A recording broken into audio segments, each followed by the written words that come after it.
ఈరోజు వీళ్ళపల్లి ప్రాంతంలో మేము గతంలో నుండి కూడా మేము చెప్తున్నాం, ఈ వీళ్ళపల్లి ప్రాంతంలో వీరు నిర్లక్ష్యం వహిస్తున్నారని. గతంలో ఈ ప్రాంతంలో ఎమ్మెల్యే గారు పరిశీలించే సమయంలోనే ఈ ప్రాంతంలో వర్షం కొడితే ఈ ప్రాంతంలో మునిగిపోతాయని చెప్పి వాళ్ళని హెచ్చరించడం జరిగింది.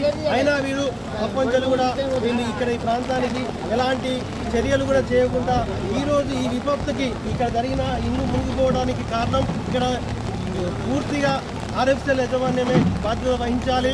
ఇక్కడ చాలా రోజులు చెప్తున్నాం, అనేక రకాల సమస్యలు ఇక్కడ ఉన్నాయని చెప్పి వెంటనే ఈ ప్రాంతం నుంచి ఎమ్మెల్యే గారు కూడా పదే పదే ఈ విషయం వాళ్ళకి చెప్తూ ఉన్నారు, హెచ్చరించడం జరుగుతుంది.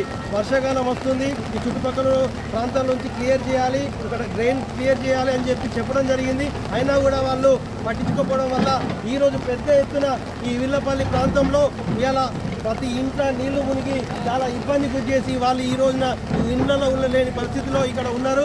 వాళ్ళు ఇకనైనా వీళ్ళు ఈ ప్రాంతాన్ని వాళ్ళు ఖచ్చితంగా పట్టించుకొని పూర్తి స్థాయిలో కనీసం వీళ్ళకి ఉపాధి అవకాశాలు ఇవ్వడం లేదు. అయినా ఆ విధంగా కూడా కాకుండా కనీస సౌకర్యాలు కూడా పట్టించుకోవడం లేదు. ఇక్కడ విషవాయు కూరల్లో వీళ్ళు ఇబ్బంది పడుతున్నా కూడా వీళ్ళని అనేక సార్లు ఆర్ఎఫ్సీ యాజమాన్యానికి చెప్పడం కూడా జరుగుతుంది. పెద్ద ఎత్తున కూడా వీళ్ళకి ధర్నా విషయంలో కూడా తెలియపరచడం జరిగింది. కానీ అయినా కూడా వాళ్ళకి చలనం రావట్లేదు. కాబట్టి ఇకనైనా మేము చెప్పకపోతే, ఇక నుండి పట్టించకపోతే పెద్ద ఎత్తున ఈ ఫ్యాక్టరీ గో బ్యాక్, ఈ ఫ్యాక్టరీలో మాకు వచ్చేది లేదు, ఒరిగే లేదు, మా ప్రాంతం అన్ని రకాలుగా అన్యాయం జరుగుతుంది. ఇక్కడ చాలా ఆరోగ్య పరంగా కూడా మాకు అన్యాయం జరుగుతుంది. ఇక్కడ క్యాన్సర్, అనేక శ్వాసకోశ వ్యాధులు కూడా మాకు ఇక్కడ వస్తున్నాయి. కాబట్టి వెంటనే ఇక్కడ దీనిపై చర్యలు తీసుకోకపోతే ముందున్న రోజుల్లో పెద్ద ఎత్తున ఇక్కడ దీని ప్రాంతంలో ధర్నాలు, నిరసనలు తెలియజేస్తామని చెప్పి తెలియజేస్తున్నాం. ఇప్పుడు ఈ విపత్తుకు వెంటనే స్పందించిన మేయర్ గారు, ఎమ్మెల్యే గారు ఇక్కడికి రావడం జరిగింది.